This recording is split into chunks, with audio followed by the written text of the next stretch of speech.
여러분 안녕하십니까? 시사쇼 정치다 김보건입니다. 어제 윤석열 대통령과 2시간 37분 동안 오찬을 함께하면서 갈등설을 잠재운 한동훈 위원장. 하루 만에 공천은 당이 하는 것이라고 명확하게 밝혔습니다. 어떤 의미가 있는지 짚어드리겠습니다.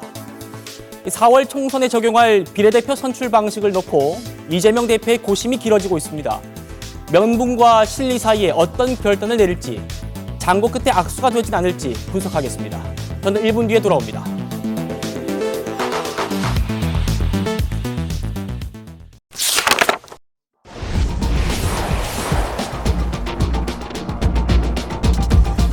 국민의힘 한동훈 비대위원장이 오늘 천주교 서울대교구장 정순택 대주교를 예방했습니다. 본인의 세례명을 처음 공개하면서요, 주변 사람들과 나눈 얘기들이 굉장히 재미있습니다. 화면으로 준비했습니다.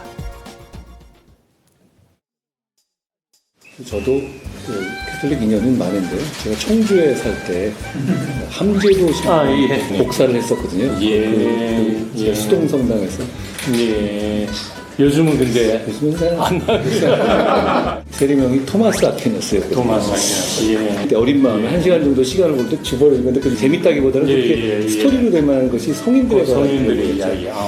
기억에 많이 남고. 그럴 때 제가 그래서 불만이었던 게 좀 헌신하고 정말 희생하시고 이런 분들로 이름을 지어주시지 토마스 아퀴나스 이분은 어려운 분을 공부를 그냥 열심히 하시고 잘하신 분인데 왜 이런 분을 지어지었나 하고 생각이 나는데 김상훈 의원님께서는 세례명이 베드로.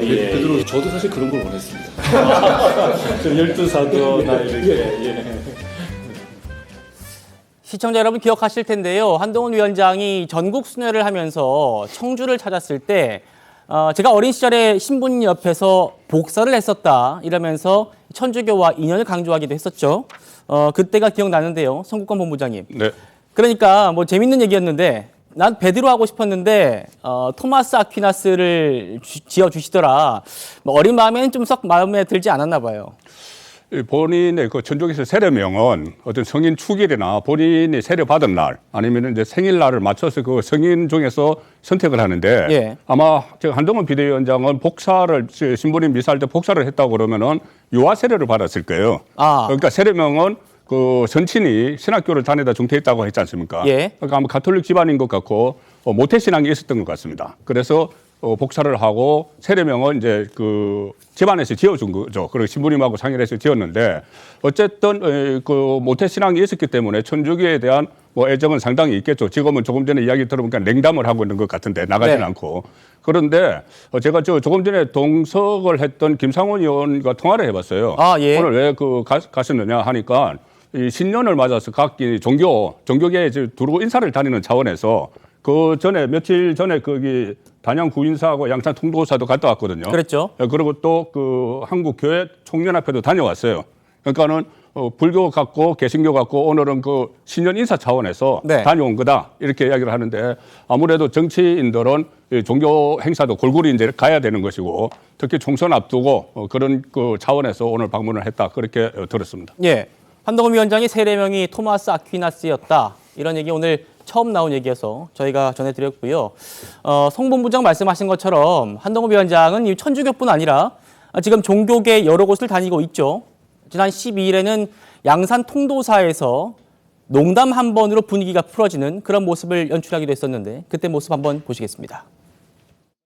우리가 지금 국호가 대한민국이고 한국이고 민족도 한민족이고 밥 먹는 것도 한식이고 전부 한자 들어가는 한국 그걸 갖다가 다른 거를 바꿔보면 되겠네. 맞습니다. 집도 한옥이잖아요. 저도 한간.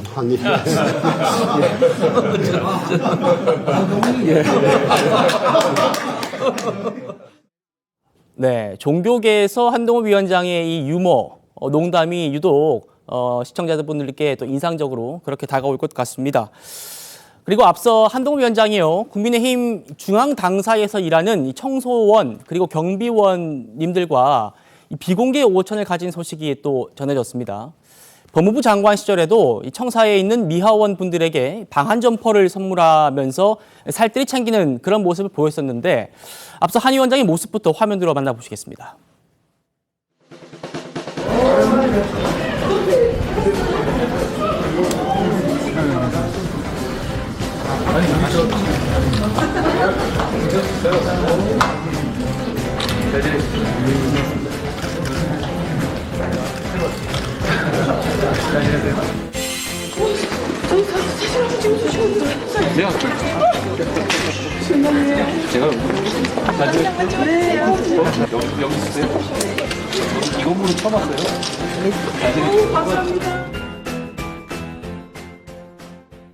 네, 설명드린 대로 한 위원장은 이번에도 당 사무처 직원들과 또 식사 자리를 갖기 또 전에 이분들부터 챙겼답니다. 보겠습니다. 당사에서 근무하는 청소원 분들과 또 경비원 분들 오늘 오찬을 함께 하면서 이분들을 모셨다는 겁니다. 한동훈 위원장이 이렇게 오늘 얘기를 했습니다.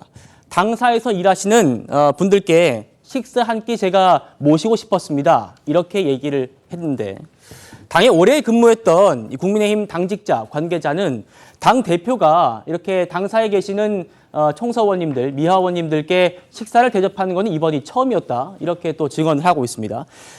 이 자리에 참석했던 한 분께 좀 물어봤더니요. 평소에도 우리에게 신경을 많이 썼다. 그리고 빨간 점퍼, 그리고 패딩도 나눠주겠다.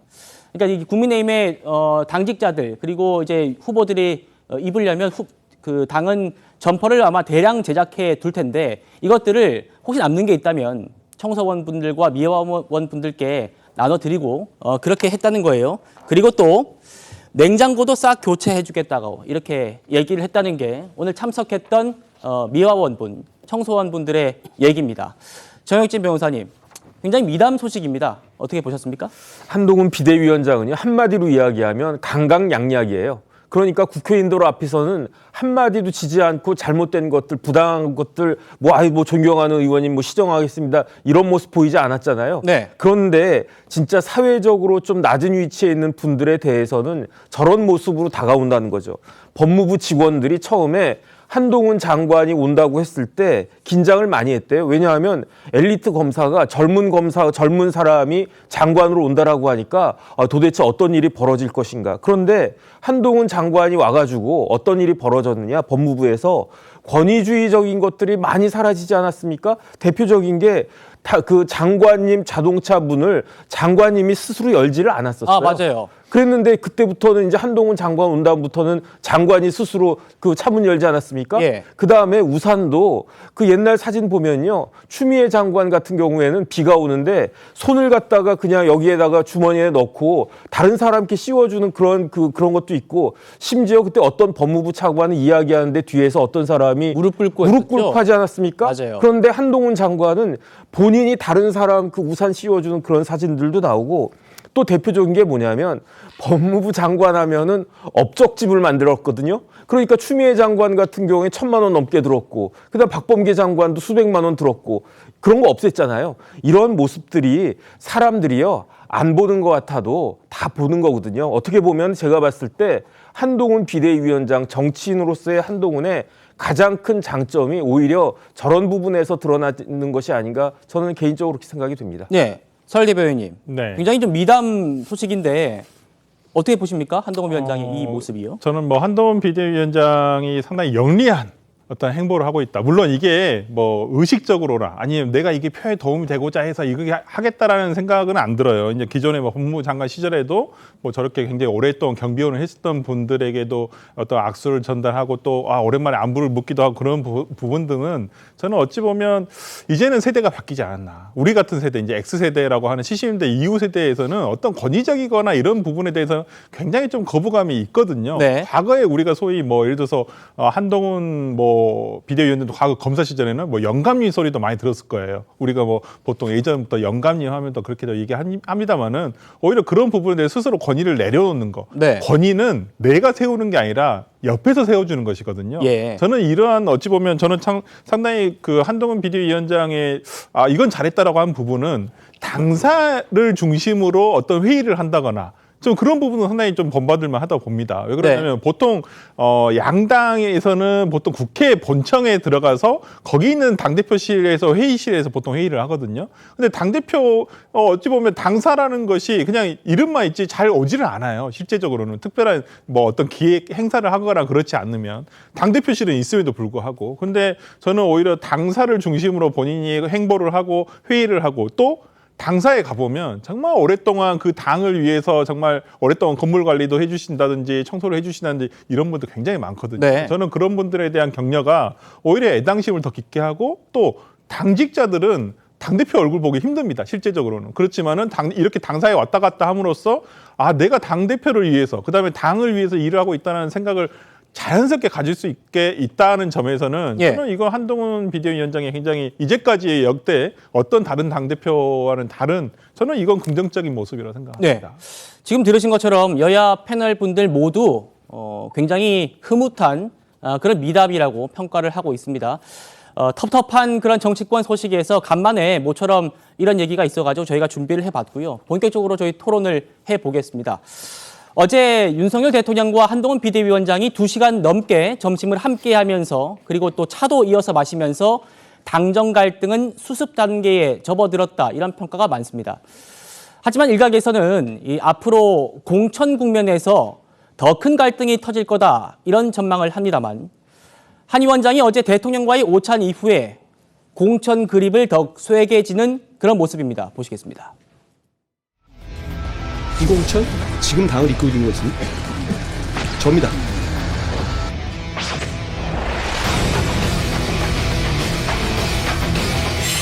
어제 태국 이후에도 공천은 당에서 한다라는 입장은 변함이 없어요. 그건 입장의 문제가 아닙니다. 당연한 원칙이고 팩트죠. 대통령님도 저도 그렇고 공적인 일을 하는 사람들이잖아요. 우리의 관계가 중요한 게 아니고 국민을 위해서 할 수 있는 일이 뭔가 그게 바로 민생입니다.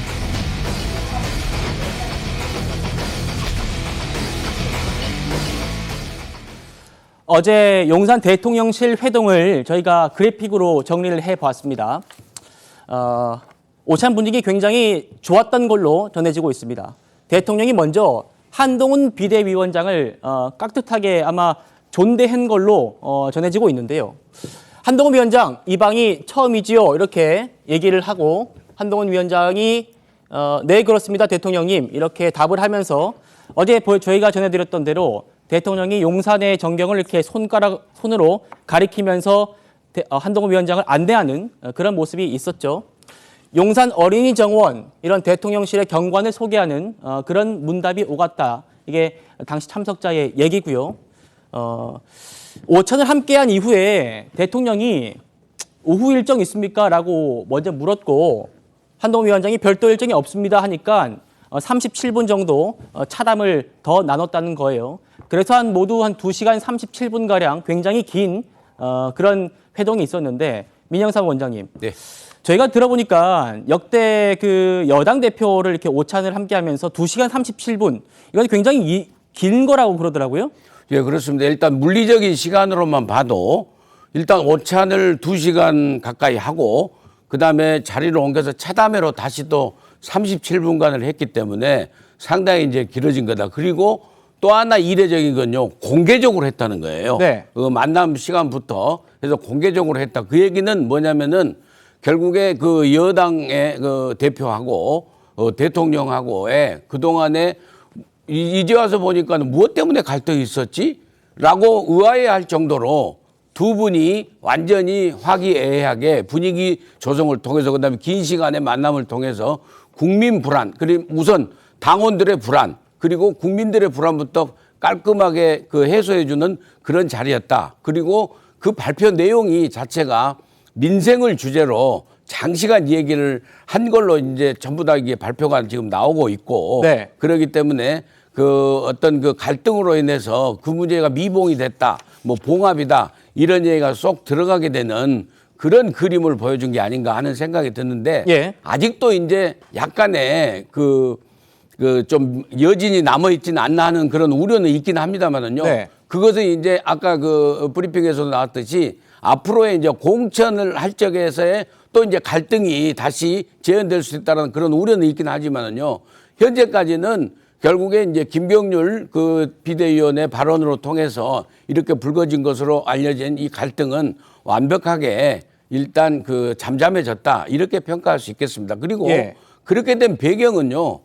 이 대통령과 한동훈 비대위원장하고의 그동안 그 한 20년 넘게 가까이 쭉 생활을 해왔기 때문에 두 분 간에 깊은 신뢰가 있다. 그 신뢰가 바로 이렇게 그 갈등을 그래서 해소하고 국민 불안과 당원들의 불안을 잠재울 수 있는 그런 계기가 된 게 아닌가, 그런 배경이 된 게 아닌가, 저는 그렇게 봅니다. 예, 민영삼 원장님의 분석 잘 들었습니다. 그리고 어제 민주당 반응을 저희가 전해드렸었는데 뭐라고 했습니까? 군기라도 잡았냐 이렇게 비판을 했었죠. 여기에 대해서 오늘 한동훈 위원장이 반박을 했습니다. 대체 2시간 40분 가까운 시간 동안 무슨 얘기를 나눴길래 꽁꽁 숨기려고 합니까? 군기라도 잡았습니까? 구질구질하네요. 예. 민생을 이야기하기에는 2시간 47분은 짧고요. 2박 3일도 짧습니다. 민생에 관해서 대통령님과 여당의 대표인 제가 아주 구체적인 토론을 하고 논의를 하는 것은 꼭 필요한 일입니다. 2시간 40분 동안이라는 이 긴 시간 동안 민생 얘기만 했겠냐? 다른 얘기 뭐 있었지 않겠냐? 이런 민주당에 대통령과 여당 대표가 토론을 하다 보면 2박 3일도 할 수 있는 거 아니냐? 이렇게 한동훈 위원장이 반응을 한 겁니다. 강성필 부위원장님. 네, 평소에 한동훈 비대위원장 하면 조리 있고 논리적이고 차분하게 말 잘하기로 유명하지 않습니까? 근데 그런 한동훈 비대위원장이 구질구질하는 이 과도한 어떤 품격 없는 언어를 썼다는 것이 저는 뭔가 찔린 것이 있는 것이 아닌가 의심하지 않을 수가 없고요. 목마른 자가 우물을 판다고 하죠. 대통령실에서 먼저 한동훈 비대위원장한테 만나자고 했습니다. 그리고 대화를 했겠죠. 근데 대화가 잘 끝났으면 빨리 끝납니다. 근데 대화가 잘 안 되니까 길게 된 거예요. 그러면 그렇습니까? 어떤 말을 했을까?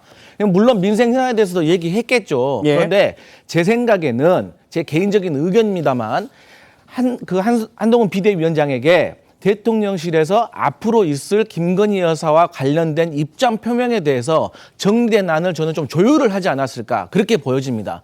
왜? 보면은 배석자도 보면 뭐 한호석 정무수석, 이관석 비서실장, 뭐 이동훈 홍보수석 그리고 윤재욱 원내대표인데 윤재욱 원내대표도 사실 윤석열 대통령 사람 아닙니까? 그래서 이렇게 윤석열 사람들을 딱 이렇게 앉혀놓고 무언의 압박을 주면서 이렇게 한동훈 비대위원장을 조금 구슬리는 듯한 대화를 하다 보니 이렇게 저렇게 돌려서 얘기하다 보니 시간이 길어진 것이 아닌가. 그래서 그런 것을 민주당에서 탁 꼬집어서 지적을 해버리니까 한동훈 비대위원장이 깜짝 놀란 것이 아닌가 싶습니다.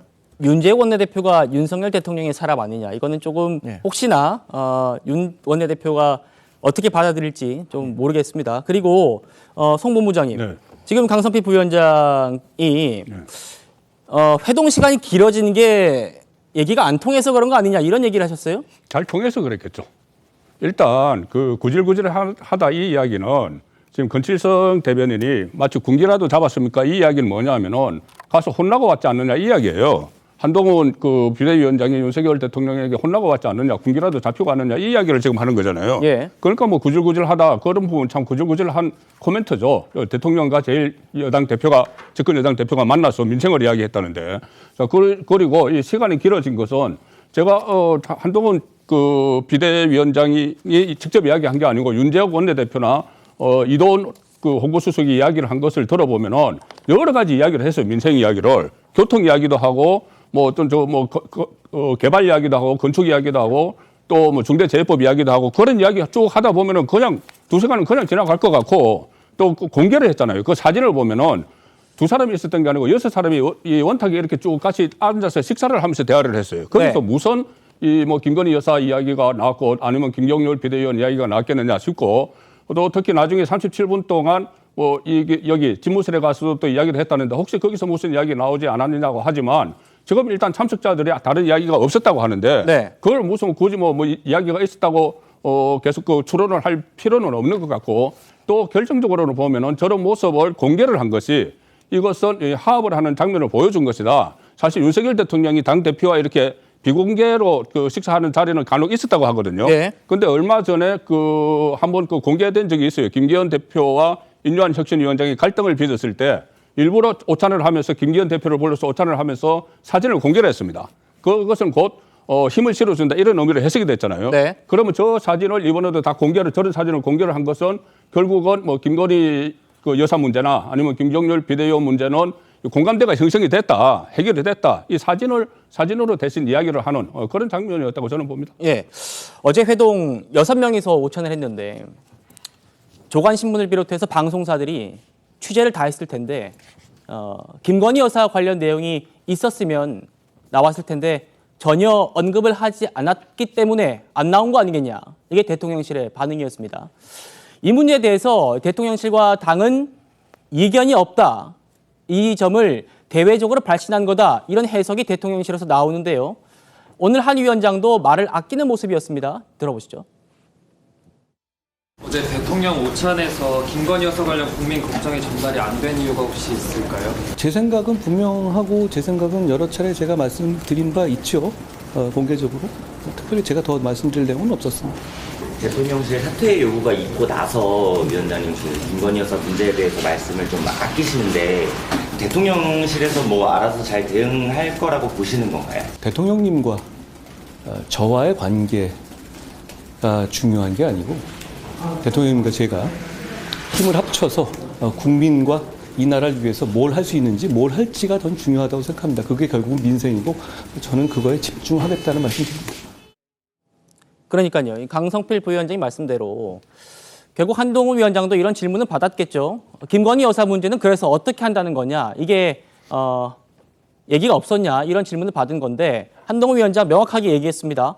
봉합해야 할 건 대통령과 나의 인간적인 관계가 아니라 당정 업무의 정상화다. 이렇게 명확하게 선을 그은 겁니다. 변호사님. 그러니까 한동훈 비대위원장 입장에서는요. 김건희 여사 관련해가지고 본인이 하고 싶고 할 말은 다 했다. 그러니까 이제 공은 당이 아니라 대통령실로 넘어간 것이다. 그 이야기를 하고 싶은 것 같고요. 그다음에 지금 제일 중요한 것은 목적이 중요한데 네. 대통령이나 본인이나 한동훈 비대위원장이나 우리나라 좋은 나라 만들기 위한 것이 그 목적인 거고 그다음에 그 수단이 무엇이냐. 이번 총선에서 좋은 성적을 내서 그래서 이제 윤석열 정부가 탄력을 받을 수 있도록 힘을 받을 수 있도록 하는 것이 하나의 그 방법이다. 이 이야기를 하는 것으로 더 이상 이제 언급하지 않겠고 네. 그다음에 결국 그러면 대통령실에서 대통령 비롯해가지고 대통령의 참모들이 영부인 관련된 이런 문제들을 어떻게 수습할 것인지 그건 지켜보면 되는 것이 아닌가 싶습니다. 예,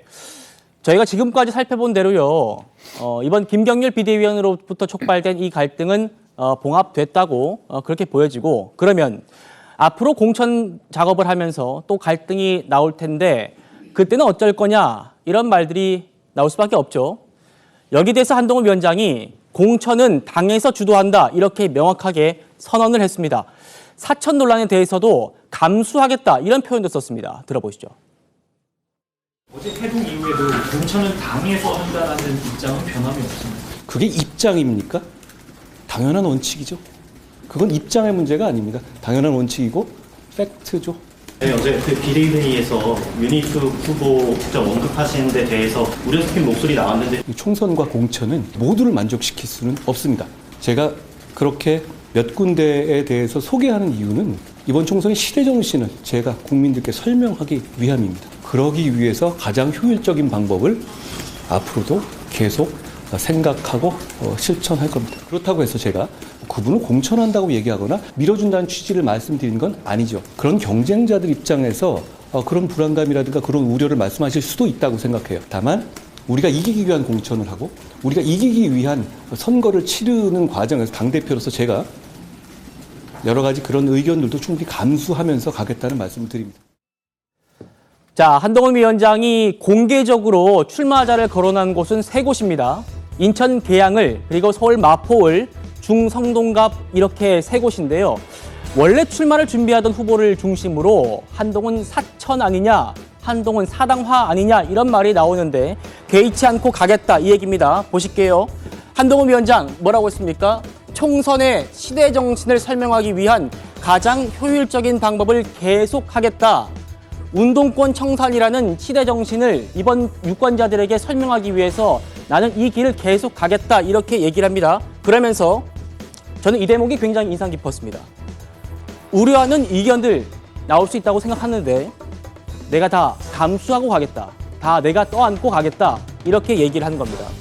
물론 인천 계양을 마포을 중성동갑에서 이미 선거를 준비하고 있던 그런 후보들은 조금 유감을 표하고 기분이 안 좋을 수 있겠지만 한동훈 위원장은 이번 논란에 대해서 확실하게 선을 긋고 가겠다는 점을 명확히 한 겁니다. 민영삼 원장님.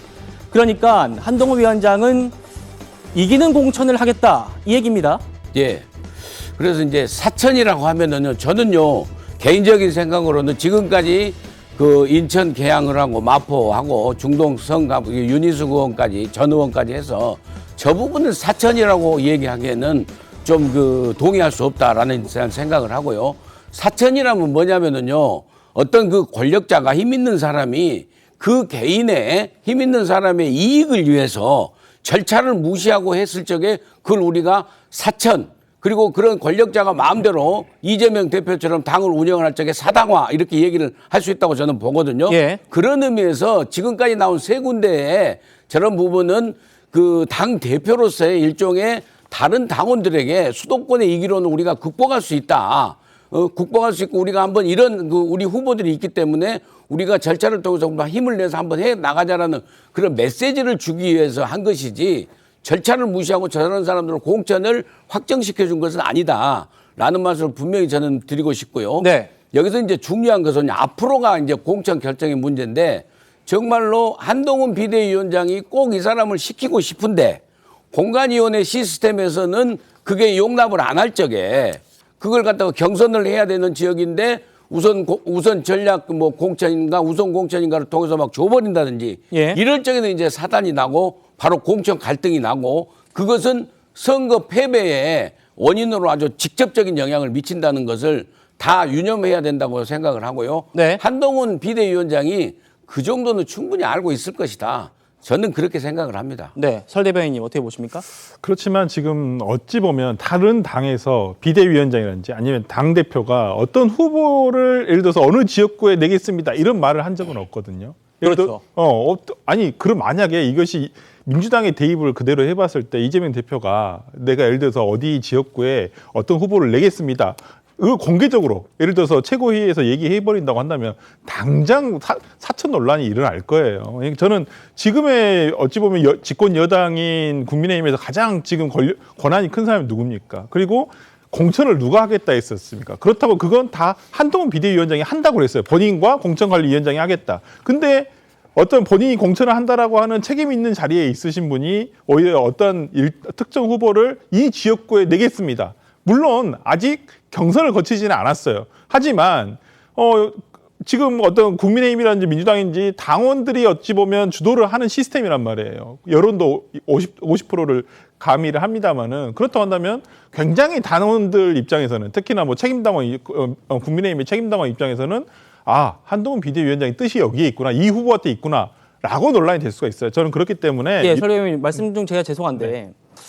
사천 논란이라는 말 자체가 성립하지 않는다 그런 얘기가 있어가지고 좀 설명을 좀 드리고 좀 네. 여쭤볼게요. 그러니까 인천 계양을 마포을 중성동갑 이 모두 국민의힘에는 험지라는 거예요.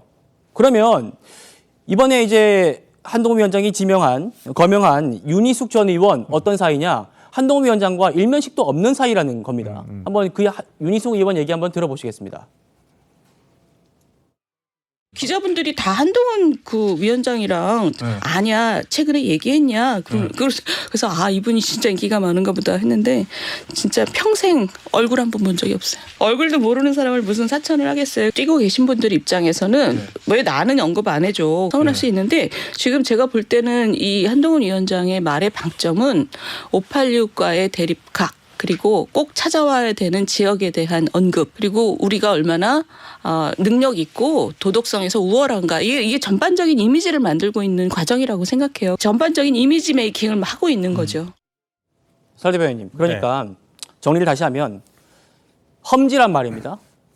국민의힘에서 험지에 나랑 일면식도 없는 사람을 공천하는 게 사천이냐 이 얘기예요. 어떻게 보십니까? 그러니까 이 사천이냐 아니라는 것은 어떤 누구의 관점에서 봐야 되냐면 거기에 뛰고 있는 경쟁자 관점이라든지 시스템 관점에서 봐야죠. 한동훈 비대위원장 관점에서 보면 안 된다는 거죠. 한동훈 비대위원장으로서는 저렇게 말씀할 수 있어요. 어떤 예를 들어서 윤희숙 의원 같은 경우는 어떤 이미지가 있으니까 이렇게 내면 좋겠다. 이렇게 어떤 특정한 지역구 다 험지입니다. 솔직히 수도권에 있어서 국민의힘이 뭐 강남이라든지 강남 3구를 빼고 뭐 예를 들어서 유리한 지역구가 그렇게 많지는 않지 않겠습니까? 예. 그렇다고 한다면 그곳에서 그렇지만은 그 외의 지역에서도 열심히 뛰고 있는 국민의힘 예비 후보자들이 있단 말입니다. 그렇다고 한다면 이분들의 입장에서는 한동훈 비대위원장이 언급을 하는 순간 그건 사천 논란이 될 수밖에 없는 거예요. 그러니까 공정한 경쟁을 해칠 수 있는 부분을 가지고 저는 사천 논란이 있다고 보고요. 지금 뭐 저는 한동훈 비대위원장이 아까 대통령과의 만남을 통해서 민생을 자기는 하겠다. 그렇지만 저는 이번에 선거의 모토를 운동권 청산으로 두고 있거든요. 네. 이건 민주당 내부에서 어떤 공천 경쟁을 통해서 걸러져야 되는 부분이에요. 국민의힘에서 어떤 후보를 내서 운동권 청산을 하는 것이 곧 민생으로 이어지는지, 운동권 때문에 우리나라 지금 경제가 이렇게 힘든 것인지 국민들이 그렇게 쉽게 납득하지는 못할 거라고 보여요. 그런 면에서는 지금의 한동훈 비대위원장이 민생을 외치고는 있지만 선거와 관련해 가지고는 민생이 우선시 되지 않고 있다는 부분에서는 저는 조금 형용 모순이 있지 않나라는 생각이 듭니다. 예, 정 변호사님. 사천이라고 하는 건요. 말을 풀어보면 사사로운 공천이라는 이야기잖아요. 네. 나랑 친하고 나한테 잘해주는 사람한테 좋은 자리 주는 게 그게 사천 아니겠습니까? 윤희수 구현을 뭐 서초에다가 다시 공천합니까? 대구에다가 공천합니까? 험지에다가 내보내는 게 무슨 사천인지 저는 그게 참 의문이다 그 생각이 들고요. 중요한 거는 시스템 공천이라고 하는 건 기계적 공천이 아닌 거예요. 그다음에 한동훈 비대위원장이 그 지금 강조하고 있는 거는 시대 정신인데 그 시대 정신이 무엇이냐? 586 운동권의 특권 정치를 청산하는 것이다. 그렇다고 했을 때 꼭 잡아야 될 사람이 누굽니까? 예컨대 임종석 전 비서실장이잖아요. 임종석 전 비서실장이 어떤 사람입니까? 전대협 의장하고 재선 의원하고 서울시 정무부 시장하고 실세 비서실장을 지난 정부에서 했던 사람 아니겠습니까? 네. 그런데 윤희숙 의원은 어떤 사람이냐면요. 윤석열 당시 검찰총장이 검찰총장 끝내고 나가지고 중간에 사퇴하고 나가지고 처음 만난 현역 의원이 윤희숙 의원이에요. 그러니까 윤희숙 의원은 한동훈 비대위원장보다 윤석열 대통령과 훨씬 더 가까운 사람이라고 볼 수 있다고요. 예. 그런데 윤희숙 의원을 성동에다가 내보내고 싶다라고 표현한 것이 그게 무슨 사천인지 저는 이제 말꼬리를 잡아도 너무 좀 심한 것이 아닌가 그런 생각이 듭니다. 네, 그러니까요. 두 사람이 친분이 있기는커녕 오히려 껄끄러운 관계다 이런 얘기도 나옵니다. 당사자들 얘기 직접 들어보시죠. 저는 윤희숙 의원하고 개인적으로 전혀 모릅니다. 그분이 평소에 저에 대해서 좋게 말하고 다니는 것 같지도 않던데요. 한동훈 비위원장이 오느냐 안 오느냐입니다. 어떻게 보십니까? 저는 긍정도 부정도 아니고요. 오시게 되면 잘했으면 좋겠다 이 정도고요. 할 말을 하면서 국민의 마음을 읽고 거기에 반응하는 방향으로 대통령을 끌고 올 수 있느냐. 그 얘기가 지금 굉장히 중요한 그 역할인데 그 인기를 한순간에 날려먹을 수 있거든요. 지금. 그러니까 지금 본인이 지금 그런 고민을 하고 있겠죠. 어떤 식으로 그 아름다운 통수를 그러니까 아름다운 대립각을 검사 프레임이라는 게 상명하복과 그 검사 동일체잖아요. 그걸 깰 수 있는 거는 아름다운 뒤통수죠. 민 원장님 어떻게 들으셨습니까? 예, 그래서 다시 한번 말씀드리지만 이 그 사천에 관한 논란은 분명히 그 제가 봐도 그 사천으로 이렇게 비칠 수 있는 사천으로 규정 지을 수 있는 상황은 아니다. 그리고 사천이라면은 정혁진 변호사님도 말씀하셨습니다만은 아무튼 그 공천 과정에서 힘 있는 영향력을 미칠 수 있는 사람이 개인적인 이익을 위해서 개인적인 인연이 있는 사람을 갖다가 툭 던지는 것이 이제 사천이고 그것이 바로 불공정 그 공천이 아닌가 이런 생각이 들고요. 예. 이 지금 여당 내에서 오히려 조심해야 될 것은 사천보다는요 공천 갈등입니다. 공천 갈등이란 건 뭐냐면 사천도 포함되지만은 더 중요한 건요 주류 비주류 간에 비주류에 대한 박해 공천이에요. 비주류란 이유 하나만으로 다 실력을 갖추고 다 공정하게 경쟁할 수도 있는데 경쟁할 기회도 안 줘버린다든지 또 아니면 누구를 갖다가 그 주류라는 이유로 그냥 낙하산으로 다 꽂아버린다든지 이런 공천이 있을 적에는 이제 그 어느 정당이든지 간에 공천 갈등이 불거지고 내분으로 크게 비화될 수 있다는 점을 분명히 다시 한번 말씀드립니다. 예, 강부 위원장님. 네, 맞습니다. 지금 사천이라는 뜻에 대해서 다들 이해를 잘 못하시는 것 같아요. 말씀하신 것처럼 사천은 개인적인 친한 사람에게 공천을 불합리하게 주는 걸 말하고요. 그래서 한동훈 비대위원장은 사천을 하는 게 아닙니다. 다만 지금 한동훈 비대위원장은 정치가 우리가 예술이라고 하잖아요. 예술이란 건 왜 예술이라고 하냐? 이 감동을 주기 때문이에요. 근데 감동을 주는 게 아니라 감정을 상하게 하고 있어요. 왜? 절차를 생략했기 때문에. 그러니까 거기서 기존에 험지에서 출마했던 사람에게 양해를 구하고 설득을 하고 또 험지에 있는 사람일수록 더 끈끈하거든요. 동지애들이, 거기 있는 당원들이. 그래서 이러한 것들이 1, 2,000표로 갈리는 수도권에서 자칫 국민의힘에게 전략 공천까지 해놓고서 패배를 안길 수 있다. 이게 위험하다. 이런 말씀 드리겠습니다. 송 본부장님께는 좀 다른 질문 드릴게요. 한동훈 위원장이 정계 입문하고 약점이 두 가지였습니다. 하나가 정치 초보였다. 네. 점이 있고 두 번째가 이제 중도 확장성이 떨어지는 거 아니냐 이런 지적이었는데 첫 번째 정치 초보 이건 좀 벗어 던진 것 같아요. 여러 분 평가를 들어보면. 그리고 두 번째 이제 중도 확장성 부분인데 여기 중도 확장성을 보완해 줄 수 있는 분이 윤희숙, 김경률 이런 분들 아니냐 이런 분들을 중도 확장성을 보완하는 그런 흐름으로 가고 있는 거 아니냐 이런 분석이 나오거든요. 정치 초보라는 표현보다는 본인이 이야기했듯이 여의도 문법을 탈피한다. 저는 그쪽에 초점을 맞춰서 보는데 네. 지금 이야기가 되고 있는 이런 부분들도 과거 문법으로는 이거 전략공천이에요. 전략공천이라는 말로 씁니다. 이렇게 하면은 경선을 안 하고. 그런데 과거에는 여당이 전략공천을 하는데 거기서 강력히 반발하는 사람이 있으면은 여의도 문법으로는 어떻게 하냐 하면은 그 사람을 다른 자료를 줘요. 네. 그래서 이거 빼내고 교통정리를 합니다. 가령 여권에서 할 수 있는 거죠. 자리가 많이 있으니까.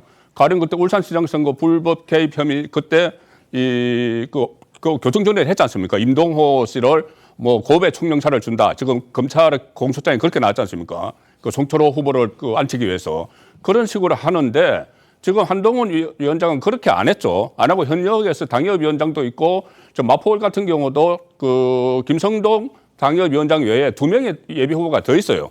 그런데 거기에 대해서 교통정리를 물밑에서 안 한 겁니다. 예. 안 하고 그냥 새로운 그 합법을 던진 거예요. 그리고 던지면서도 이 사람을 내가 공천하겠다가 아니고 분명히 그 멘트를 잘 들어보시면은 마포울 어려운 지역에 나가겠다는 사람이 있습니다 하면서 김경률을 소개를 시켜요. 그 계양 어뢰서도 마찬가지입니다. 그런 식으로 하는 것이 이제 정치 초보기 때문에 서툴다 이렇게도 볼 수 있지만 네. 새로운 그 여권의 당 대표로서 공천을 하는 과정에서 새로운 시도를 하고 있다 이렇게 이기는 공천을 위해서 그렇게 볼 수 있는 것이고 조금 전에 말씀하신 대로 이 윤희숙 의원 같은 경우는 사실 그 전에 한동훈 이 비대위원장이 그 카드가 거론될 때 상당히 비판적이었어요. 왜 비대위원장이 어떤 사람을 해야 되는 것을 먼저 정해놓고 해야지 왜 한동훈이 아니냐 이렇게 하냐고 상당히 비판적인 그 하도를 던졌던 인물이에요. 예. 그런데 본인이 서로 일면식도 없는데 이 공천을 하고 하는 것은 그리고 김경률 그 비대위원 마포울도 마찬가지입니다. 논란이 많이 있지만 어쨌든 그때 김경률 비대위원을 공천을 하려고 하는 것은 본인이 좀 취약하다고 느끼는 이 중도 확장, 중도층에 다가가기 위한 이런 노력이니까 이런 식으로 공천을 하면서 이 국민의힘 전반적인 약점을 좀 보완을 하는 그런 스타일로 가고 있다고 저는 평가를 합니다. 네. 패널분들 다 말씀 주신 것처럼 국민의힘의 공천이 또 뇌관이 될지 아니면 이번에는 더 민주당과 차별화를 할지 좀 더 지켜보도록 하겠습니다. 저희는 다음 주제로 넘어갑니다.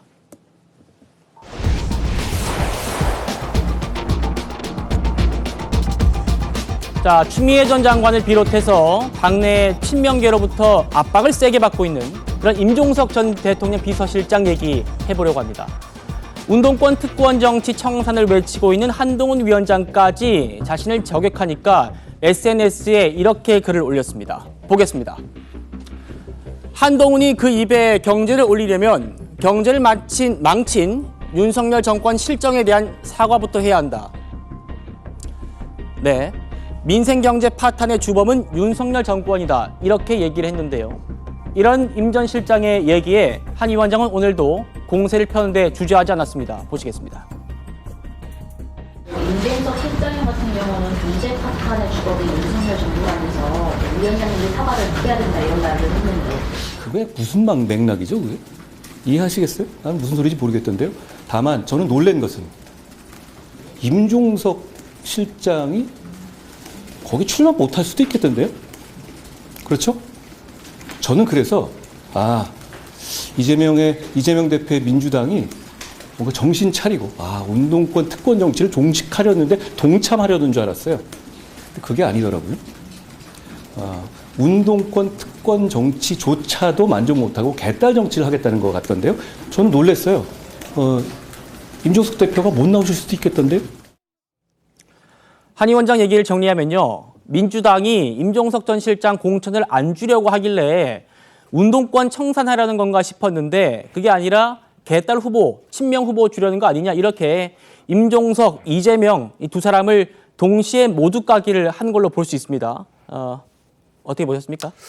그러니까요. 이 부분과 관련해가지고 저도 뭐 임종석 전 실장이 어떤 출마를 하는 부분에 대해서 인터뷰 내용을 보면 뭐 본인은 여전히 뭐 윤석열 뭐 검찰 독재 정권이라고 지칭을 하면서 독재와 싸워야 되기 때문에 나와야 된다라고 하는 부분이 있어요. 근데 저는 개인적으로도 어떤 86 운동권 세대는 조금 퇴진을 하는 게 맞지 않겠느냐. 물론 뭐 세대 전체를 다 아울러서 모든 사람이 퇴진해야 된다 이렇게 생각하지는 않습니다만은 저는 그 중에서도 임종석 전 실장에 대해서 정치를 다시 하시는 게 맞는가. 본인이 이미 정치 불참여 선언을 했음에도 불구하고 그래서 조금 좀 정당성이 떨어진다고 생각을 합니다만은. 네. 지금 뭐 민주당 내에서 예를 들어서 뭐 추미애 장관이라든지 전 장관이라든지 이런 분이 이렇게 내부적으로 저는 어떠한 그 불출마를 종용하는 부분은 그건 맞지 않다고 봐요. 그건 민주당이 가지고 있는 민주정당으로서의 모습은 아니라고 봅니다. 예.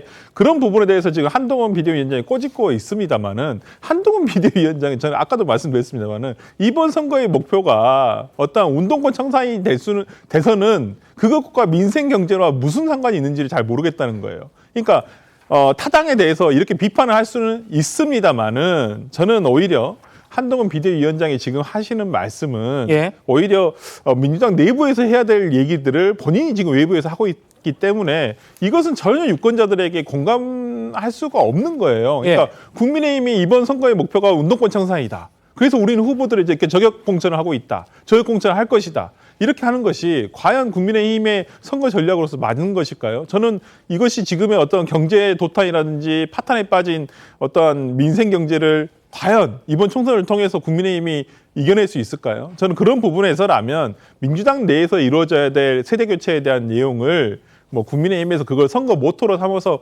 가는 것은 선거 전략으로 삼아서 가는 것은 그렇게 유권자들의 공감을 일으키기는 어렵다라고 봅니다. 알겠습니다. 자, 강 부위원장님. 그러니까 지금 설 대변인 말씀은 이 운동권 청산은 민주당 내부에서 이런 경쟁을 통해서 정리돼야 되는 거 아니냐 이런 얘기를 하고 있는데 그런데 지금 민주당 돌아가는 걸 보면 이재명 지도부나 친명계에서 이런 어떤 자정작용이든 경쟁을 하려고 하지 않는 거 아니냐. 그러니까 친명 지도부가 움직이지 않고 있어서 한동훈 위원장이 이렇게 움직이는 거 아니냐 이런 얘기가 나오는 거 봐요. 사실 한 조직 내에서 한 세력이 한 세력을 비난을 하고 물러서라고 하면 갈등이 생깁니다. 그리고 내부 싸움을 국민들이 제일 안 좋게 보는 거예요. 그래서 저희는 그 운동권 청산 문제는 시대 흐름에 따라서 자정작용에 의해서 퇴장할 거라고 보고요. 저는 한동훈 비대위원장이 그 정권 심판론의 구도를 운동권 청산으로 바꾸고 싶어 하는 것 같아요. 그런데 안 됐지만 윤석열 대통령의 부정평가가 많아요. 그 이유를 살펴보면 뭐 민생이라든지 아니면 불통이라든지 그런 이미지가 있지 국민들이 한동훈 비대위원장과 국민의힘을 향해서 운동권 청산하라고 요구하지 않아요. 그리고 2030 세대들은 운동부는 알아도 운동권은 몰라요. 오히려 서울의 봄을 보고 어떤 군부 독재 이런 거에 대해서 공감을 하고 분노를 느끼고 있어요. 그렇기 때문에 한동훈 비대위원장으로서는 이 구도로 정권 심판론의 구도를 바꾸기 위해서 운동권 청산을 외치지만 운동권 청산은 민주당 내에서 알아서 잘 퇴장시킬 거라고 믿어 의심치 않으니까 이 국민의힘 공천에 신경 쓰셨으면 좋겠다. 이런 말씀 드리겠습니다. 민 원장님, 지금 강 부위원장님은 민주당이 알아서 할 거라고 하는데 지금 제가 질문 드린 거는 민주당 지도부가 운동권 청산 프레임에 적극적으로 대응하지 않고 있다는 그런 지적이거든요. 이제 그건 민주당의 이제 선거 전략으로 또 그렇게 일부러 모른 척 할 수도 있는 거죠.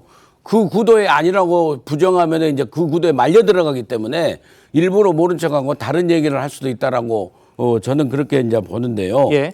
여기서 이제 좀 그 수정해야 될 부분이 지금 국민의힘의 선거 모토가 운동권 청산이 아니라 사실은 격차 해소입니다. 격차 해소고 이 운동권 특권 정치 청산은 이 부분은요. 방금 강성필 부위원장이 얘기하신 대로 이 선거 구도를 바꾸기 위해서 내놓은 일종의 하나의 전술이에요. 제가 보기에는. 그래서 필연적으로 윤석열 정부 2년 동안에 대한 평가 이걸 이제 정권 심판론이라고 하지 않습니까? 이 구도가 굉장히 굳혀가는데 한동훈 비대위원장이 들었음으로써 이걸 갖다가 이 제1야당의 거대 야당의 행포 그중에서도 거대 야당의 지금 국회의원이 한 70여 명이 운동권 학생운동, 노동운동, 그다음에 시민운동에서 운동권 출신이 한 70여 명 된다는 거 아닙니까? 예. 그래서 이 거대 야당의 행포를 심판하는 이 구도로 가려고 하는데 이 거대 야당의 행포를 부리는 거대 야당의 수많은 이 인적 구성을 보면 운동권 세력이 너무나 많다는 거예요. 그 점을 콕 집어내서 핀셋으로 집어내서 한동훈 비대위원장이 국민들한테 계속해서 이제 그 호소하고 있는 거고, 그게 상당히 공감대를, 그 당원과 지지자를 중심으로 해서 공감대를 형성해 가고 중산층, 무당층까지 가고 있지 않나. 그렇기 때문에 지금 확고했던 이 윤석열 정부 평가 이 심판론이 지금은 거대 야당 폭주 심판론으로 상당히 그 변해가고 있다라고 하는 측면에서 한동훈 비대위원장의 저 선거 전술이 상당히 먹겠다고 생각을 합니다. 예. 그리고 또 한 가지 붙이고 싶은 건요. 운동권이요. 제가 진짜로 눈으로 목도했습니다만은요. 운동권이 첫 등장한 게 16대 2000년도입니다. 2000년도. 2000년도에 DJ 정부에서 젊은 피 수혈이라 해가지고 그때는 시대 정신이었죠. 우리가 이제 산업화해서 잘 살게 되는 나라로 되기 때문에 이제는 자유민주주의를 완성하자. 그래서 민주화 운동을 했던 그 세력들이 젊은 피로 수혈했어요. 2000년도라니까요. 16대 때. 그리고 17대 때 노무현 탄핵을 통해서 대거 이제 탄돌이라는 이름으로 국회의원들이 대거 들어왔지 않습니까? 그 국회의원들이 바로 송영길 전 의원이라든지 전부 다 이렇게 된 거예요. 그래서 지금이 22대가 24년이 흘렀지 않습니까? 그런 측면에서 이 그 장강의 뒷물이 앞물을 밀어내듯이 한동훈 위원장이 주장하는 그런 운동권, 특권, 기득권 세력의 퇴장을 요구하는 것이 상당히 국민적 공감을 갖고 있다. 저는 그렇게 보고 있습니다. 민 원장님이 운동권 정치인들의 유입부터 퇴장까지 이렇게 20면을 좀 짚어주셨습니다. 그렇다고 뭐 국민의힘 공천 상황이 순탄하냐? 또 그렇지는 않은 것 같습니다. 일부 지역에서는 벌써부터 경쟁이 과열되고 있다. 이런 지적이 나오고 있죠. 정영환 공관위원장의 고민도 그래서 깊어 보입니다. 들어보시죠. 한강벨트 중심으로 격전지들 나오고 있는데 특히 수도권 단수 추천에 대해서 좀 생각하시고 있는 것들이 있으실까요? 그 단수 추천은 아니고 우선 추천. 그게 가장 어려운 문제입니다. 이 단수 추천하면은 나갈 가능성도 많고, 그 다음에 경선하면은 서로 협력이 안 될 수 있고, 이게 이제 고민입니다. 자, 특히 민주당 후보가 약점이 있거나 국민의힘 당협위원장이 출마를 포기한 곳에 후보들이 마구 몰리고 있습니다. 보겠습니다. 중성동을, 저희가 지금까지 임종석 전 실장의 중성동 갑 얘기를 해왔는데 그 옆 지역구입니다. 현역 의원은 박성준 민주당 의원인데요. 여기가 지상욱 전 의원이 당협위원장으로 이 지역에 공을 오래 들여왔는데 지상욱 전 의원이 불출마를 선언했습니다. 그러니까 이제 이영전 중기부 장관, 이해운 전 의원, 그리고 하태경 의원까지 이렇게 인사들이 몰리고 있는 겁니다. 그리고 다른 곳도 있습니다. 마포갑입니다. 네, 마포갑은 현역 의원이 노웅래 의원인데요. 아시는 것처럼 노웅래 의원 이 돈봉투 사건으로 지금 기소가 돼 있죠. 그러다 보니까 이 국민의힘 출마 예정자들이 이렇게 많습니다. 신지호 전 의원이 지금 털을 오랫동안 닦아왔고, 호남의 지역구가 있는 이용호 의원도 나 마포갑 나가겠다. 국민의힘으로 지금 시대정 전환해서 합당한 조정훈 의원도 나 마포갑 나가겠다 이렇게 했죠. 비례대표 최승재 의원도 지금 나 마포갑 나가겠다 이렇게 얘기를 하고 있습니다. 송국근 본부장님, 지금 저희 중성동을과 또 마포갑을 보면 굉장히 중량감 있는 후보들이 국민의힘 후보들로 좀 몰리고 있는 그런 모습입니다. 당이 좀 정리가 돼야 될 것 같은데요. 그래서 정리가 돼야죠. 지금 전직 장관도 있고 전직 국회의원들도 있고 또 대중적으로 이름이 많이 알려진 사람들이 있지 않습니까? 근데 그 이제 자체 경쟁을 하게 되는데 저쪽 지역은 어떻게 보면은 용산의 참모 출신은 없어요. 이영 전 장관은 뭐 장차관을 지낸 인물이지만은. 근데 저런 지역도 중량감 있는 인물들을 같이 몰리는 저 지역도 교통 정리가 상당히 곤란한 지역이긴 하지만 지금 그 용산과 이 비대위가 한번 충돌할 지점은 분명히 있습니다. 이거 충돌은 피할 수 없는데 거기가 얼마나 되느냐 여기에 달리는 거예요. 역대 정부에서도 뭐 청와대 출신들이 그때 박근혜 정부 때는 진박 간별세 이런 말까지 나왔지 않습니까? 문재인 정부 때도 그때 총선에 2020년 총선에 무려 40명의 이 청와대 출신들이 출마를 했어요. 그 19명이 당선이 됐습니다. 그때도 청와대 출신이 내로 꽂는다 이런 이야기들이 있었습니다. 이번에도 특히 이 용산 출신들 한 35명 그리고 장차관을 지낸 17명 해서 한 10명 정도가 출마를 하는데 조금 전에 저희들이 보여준 그런 이 중량감 있는 그 사람들이 몰려있는 거기도 교통정리가 복잡하지만은 이건 더 복잡할 수가 있어요. 왜냐하면은 이 중에서 한 50명 중에서 한 50% 이상이 국민의힘이 현역으로 있는데 지금 출마를 하려고 하는 거예요. 예. 그리고 또 한 40%가 그 영남으로 가려고 합니다. 그렇게 되면은 이 나중에 그 조율이 절대적으로 이제 필요한 상황이 되는데 지금 그 저희들이 소개해드리는 저런 지역도 앞으로 뭐 저기는 이제 그냥 경선을 붙이면 되죠. 아마 다 경선 지역으로 갈 텐데 전략 지역보다 경선 지역으로 갈 텐데 그 용산에서 내려오는 사람들이나 이런 사람들은 용산에서 일정 부분을 요구를 할 거예요. 왜냐하면은 윤석열 대통령의 국정 철학이나 이념을 법제화하기 위해서는 그 같이 근무했던 참모들이 들어갈 필요가 있기 때문에 그 선을 어느 정도로 하느냐를 놓고 상당한 일단은 뭐 충돌이 있을 텐데 그 크기가 어떨지는 지켜봐야 되는 거죠. 알겠습니다. 이번 총선에 출마할 후보들 사이에서요. 한동훈 마케팅이 활발하게 이루어지고 있다고 합니다. 여야 후보의 홍보전 저희가 함께 살펴보겠습니다. 네, 이번에 구로에 도연장을 낸 호준석 전 앵커죠. 한동훈 위원장과 이렇게 함께 있는 그리고 드레스 코드가 같다면서 친분을 과시하는 그런 모습을 자신의 SNS에 올렸습니다. 그리고 저는 이 장면이 좀 재밌었는데요. 김영배 의원이죠. 자신의 이 의정 보고서에 보통은 이제 뭐 이재명 대표랑 한다든지 이렇게 문재인 대통령 전 대통령이랑 한다든지 뭐 그런 장면들을 많이 봐왔는데 자신의 의정 보고서에 한동훈 위원장과의 설전을 벌이는 거 이거를 이제 자기 홍보를 한 겁니다. 되게 인상적이었는데요. 강선필 부위원장님. 네.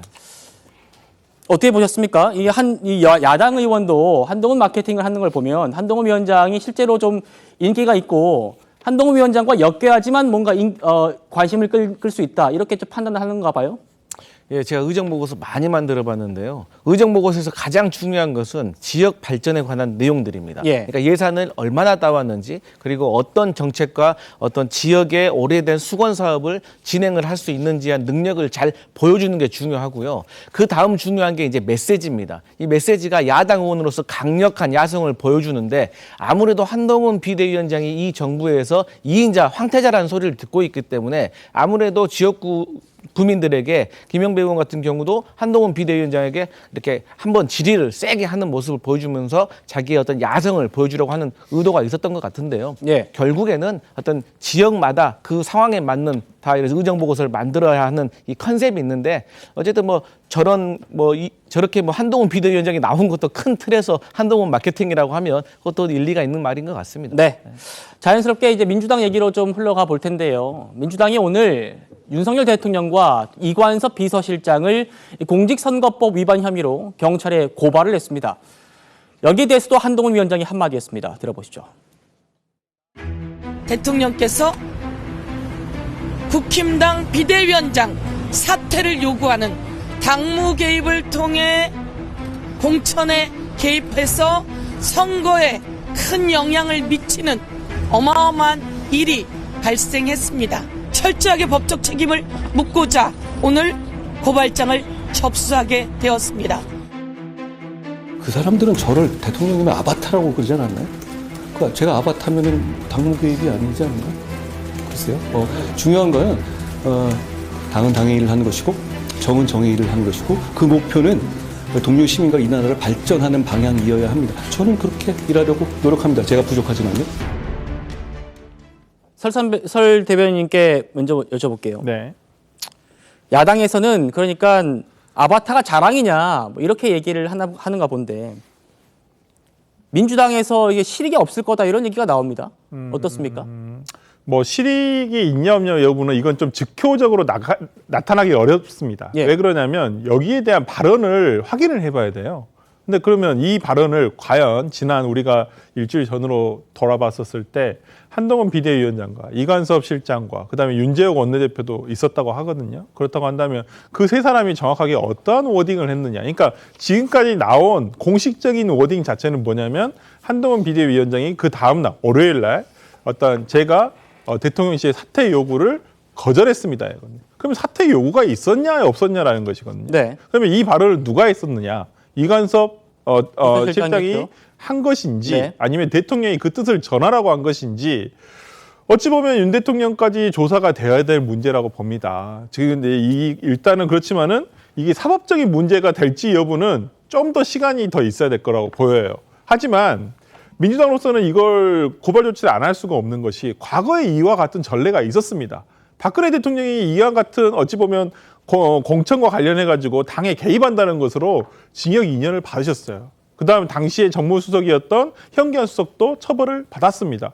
유죄 판결을 받았거든요. 그렇다고 한다면 과거 사례에 비춰 보았을 때 이번 사건은 정확하게 어떠한 팩트가 있었는지 여부는 조사를 해봐야겠지만은 어찌 보면 민주당으로서 야권에서는 이 부분 법적으로 문제 삼지 않을 수는 없는 것이거든요. 그렇다고 한다면 이게 곧 뭐 드러나서 수사가 진행될지 여부는 좀 뭐 수사기관의 어떤 앞으로의 어떤 이 과정을 지켜봐야 되겠지만은 어찌 되었든 간에 이 부분과 관련해 가지고는 자칫하면 이것이 윤 대통령 임기 후에 어떠한 뭐 정말 내관이 터질 수도 있는 어찌 보면 잠재적인 굉장히 리스크라고 저는 보입니다. 예, 정 변호사님. 그러니까 한동훈 위원장은 아니 민주당은 나한테 평소에 윤석열 대통령 아바타라고 하면서 그러면 아바타면 당무 개입은 아니지 않냐 이 얘기예요? 어떻게 좀 보십니까? 일단 무슨 당무 개입이 객관적으로 있었는지 저는 도대체 납득이 되지가 않고요. 대통령도 당원 아니겠습니까? 만약에 무슨 이야기를 했다라고 해도 당에 대해서 일정한 이야기를 하는 것이 그것도 뭐 잘못된 것입니까? 그러니까 제 생각엔 말도 안 된다는 생각이 들고요. 그다음에 다른 걸 다 떠나가지고 서영교 의원이 이야기한 어마어마한 일이 실제로 있었어요. 언제 있었느냐? 2018년도에 있었어요. 언제 있었느냐? 울산시장 선거 관련해서 어마어마한 일이 실제로 있지 않았습니까? 그때 그 청와대 8개 부서가 동원됐고 심지어 울산지방경찰청, 경찰청까지 동원돼가지고 어떤 일이 있었습니까? 범죄 행위가 있었잖아요. 불법 관권 선거가 있지 않았습니까? 그런 것들이 그래가지고 누가 시장이 됐습니까? 문재인 당시 대통령의 소원이었던 송철호 씨가 시장이 됐단 말이에요. 그러면 민주당 입장에서는요. 실익이 하나도 없는 현직 대통령 고발하고 뭐 그러기 전에 전직 대통령 의혹부터 먼저 이제 사과하고 거기에 대해서 해명하는 것이 그게 더 도리에 맞는 것이 아닌가 저는 그런 생각이 들고요. 예. 이런 불똥이 결국은 문재인 대통령에게까지도 튈 수밖에 없는 상황으로 민주당은 자꾸 만들어가고 있는데 이게 한두 번이 아니고 계속 이렇게 하는 걸 보니까 무슨 의도가 있는 것이 아닌가 그런 의심까지 듭니다. 예, 알겠습니다. 이렇게 정리하고요. 지금 총선이 코앞인데 제일 문제는 아직도 선거제도가 정해지지 않았다는 겁니다. 한동훈 위원장은 이 사람 때문이다 이렇게 직격을 했는데요. 함께 들어보시겠습니다. 지금 선거가 70일 남았습니다. 그런데 선거구제를 정하지 못하고 있죠. 누구 때문입니까? 이건 의견이 아니라 팩트죠. 민주당 때문이죠. 자기 스스로 결정하지 못하고 있다고 하죠. 이유는 뭐죠? 두 가지 아닙니까? 이재명 대표가 비례대표로 나오고 싶다는 것. 그리고 두 번째, 소위 말하는 이재명 대표 주위에 있는 진영에 있어서 몫을 나눠 먹기 쉽게 하라는 것. 이 두 가지 니즈가 충돌하고 있는 거잖아요. 이게 아니라고 말할 분이 있으신가요? 그런데 왜 국민이 그런 눈치를 봐야 하는 거죠? 저는 정신 차리라고 말씀드리고 싶습니다. 그리고 부끄러워해야 한다고 생각합니다. 그런 분들만 이재명 민주당의 주류로 모이는 겁니까? 아니면 그 자리에 가면 그렇게 되는 겁니까? 앞서 이제 정 변호사님께서 울산시장 선거 개입 사건에 대해서 말씀을 주셨는데 이 부분은 아직 1심 판결만 나온 것이고 아직 확정 판결이 나온 게 아니기 때문에 그 부분을 한번 또 말씀을 드리고 넘어가겠습니다. 아까 들으신 대로 한 위원장은 이재명 대표가 비례로 나오고 싶으니까 혹은 주변에서 비례를 나눠 먹게 하려고 하는데 이재명 대표가 그걸 결정을 못 해가지고 선거제가 확정되지 못하고 있다. 이렇게 주장을 하는 건데요. 강 부위원장님 동의하시나요? 예, 저도 들어가 보지 못한 이재명 대표의 마음속에 한동훈 비대위원장은 오랫동안 머물다 나온 것 같습니다. 예. 근데 이제 그 정의론적으로 봤을 때 어쨌든 민주당 입장으로서는 국민과 약속을 한 거 아니겠습니까? 그리고 우리 사회가 점점 다양화되고 있기 때문에 원내에서 다양한 목소리를 듣는 것이 저는 맞다고 봅니다. 그런데 이게 선거라는 것이 또 이겨야지 또 정치 결사체의 목적이 있지 않겠습니까? 그리고 또 저는 이재명 대표에게 조언을 하고 싶어요. 지금 국민의힘에서 계속 병립형을 주장하지 않습니까? 네. 그러면 병립형으로 간다는 것은 국민의힘이 바라는 거고 국민의힘을 유리하게 해주는 거잖아요. 그러니까 국민의힘 반대로 해야 된다. 그래야지 우리가 이번 총선에서 이길 수 있고 그 국민과 한 약속 그리고 여러 범야권 세력과 함께 연대해서 다음 22대에서 개혁을 이뤄낼 수 있다는 말을 꼭 드리고 싶습니다. 민현상 원장님은 어떻게 생각하십니까? 예, 우선 먼저요. 이재명 대표께서 제1야당 대표이고 현재 이재명 대표가 결정하면은 결정되게 돼 있지 않습니까? 그렇죠. 그래서 너무 무책임합니다. 그래서 너무 무책임하다. 그래서 진짜로 가장 나쁜 결정이 미결정이 가장 나쁜 결정 아니겠습니까? 그래서 빨리 결정을 하시기를 좀 요청드리면서요. 예. 저는 좀 한동훈 비대위원장은 이제 두 가지 이유로 결정을 못하고 있다고 보는데 이제 이게 이재명 대표가 비례로 나오게 해서 그런다는 거 하고 나눠먹게 하려고 한다고 그러는데 제가 생각할 때는 이재명 대표가 지금 준연동형 비례대표 유지를 좀 바꾸려고 고민하는 부분은요. 오히려 제가 생각할 때는 이낙연 신당의 그 부상 때문에 그럴 것 같아요. 아하. 예. 예. 왜냐하면은요. 준연동형 비례대표 지금 그대로 되지 않습니까? 그러면은요. 2016년도에 안철수 대표의 국민의당의 녹색 바람처럼 그것이 다시 재현될 수도 있다. 그때처럼은 아니지만은요. 왜냐하면은 그때 안철수의 국민의당과 지금 이낙연 신당 그룹하고 보면요. 이 지지 기반이 호남을 기반으로 하면서 민주당 세력에서 탈민주 세력들이 갖추고 똑같이 하고 있습니다. 그러면서 결국에는 민주당의 근간이라는 게 호남을 기반으로 하고 수도권의 탈호남 향후들 아니겠습니까? 예. 그런 측면에서 이 준연동형 비례대표적으로 가면은 호남에서 다음은 몇 석이라도 될 가능성이 높은 거고요.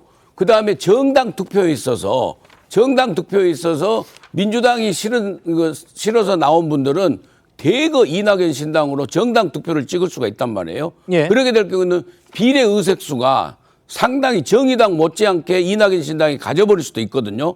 그러면 이낙연 신당이 정말 일단 이재명 대표 입장에서 두 자리 숫자의 정당이 돼버린다. 그러면 2027년도 이재명 대표의 대권 구도에 상당히 지장을 초래한다고 생각을 하기 때문에 예. 이낙연 신당의 그 그룹의 신당의 그 부상을 견제하기 위해서 굉장히 지금 고민하고 있지 않나 저는 그렇게 봅니다. 아, 예. 새로운 또 분석을 주셨습니다. 이재명 대표가 내일 신년 기자회견을 합니다. 여기서 아마 선거제 얘기가 나올지 않을까 관심을 모았는데 김성주 정책위 수석 부의장 설명 한번 들어보시겠습니다. 큰 틀은 지난 네. 윤석열 정부 2년을 돌아봤을 때 우리가 위기에 접어들었다. 네. 첫 번째 전쟁의 위기, 민생의 위기, 이 위기를 극복하기 위한 민주당의 대안과 비전을 제시할 거고요. 이번 신년 기자회견에서 이 입장 나올 수 있습니까? 이재명 대표 입장? 기자회견에서는 이 얘기는 하지는 않을 거로 보입니다만 예. 그러나 아무튼 간에 결단이 임박한 것은 사실입니다. 미리 밝힌 이 주제에는 선거제가 포함이 안 돼 있습니다만 어떻게 될지 모르죠. 한번 지켜보도록 하겠습니다. 저희는 다음 주제로 넘어갑니다.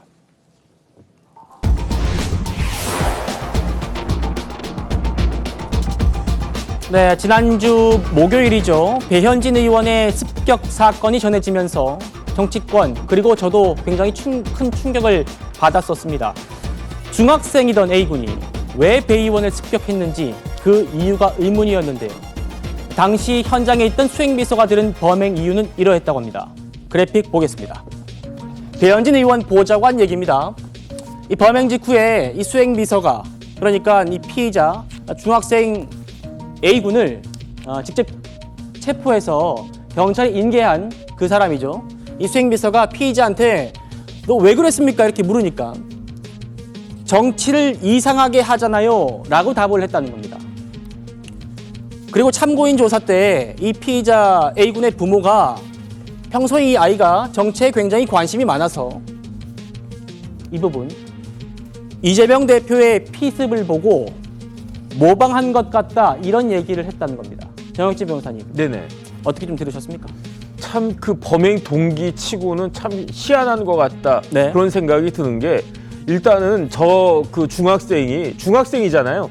중학생이 아무리 정치에 관심이 많아도 정치를 이상하게 하기 때문에 현직 국회의원을 자기보다 한 20살 정도 더 많은 20살 이상 많은 그런 사람에 대해서 저렇게 공격을 했다 합니까? 그다음에 그 동영상 보신 분들은 알겠지만 이게 1초에 한 대씩 때린 거예요. 이게 그냥 단순히 우발적으로 한두 대 때린 게 아니고 아예 작정을 하고 어떤 사람을 공격한 그런 모습이었는데 네. 그게 단순히 정치를 이상하게 하기 때문에 그랬다? 저는 그게 도저히 납득이 되지가 않고요. 그다음에 이제 피의자 부모도 좀 이상한 것 같아요. 왜냐하면은 아예 정치에 관심이 많아가지고 피습을 보고 모방을 한 것 같다. 네. 저게 부모가 할 수 있는 이야기인가? 저는 그런 생각이 들기 때문에 뭔가 저런 식으로 자꾸 이상한 이야기들이 나오니까 계속적으로 어떤 음모론이나 이제 이런저런 그 괴담 같은 것들이 확대 재생산되는 것이 아닌가 저는 그런 우려가 듭니다. 네, 설대변인님 변호사시니까 또 제가 또 여쭤보겠습니다. 이 A군이 1차 조사에서 연예인이 많이 온다고 해서 그 미용실에 사인을 받으려고 외출했다가 우발적으로 했다. 이게 지금 1차 조사 때 A군의 얘기거든요. 네. 그런데 지금 부모는 아이가 정치에 관심이 많았고 이재명 대표 피습을 모방한 것 같다. 이렇게 얘기해요.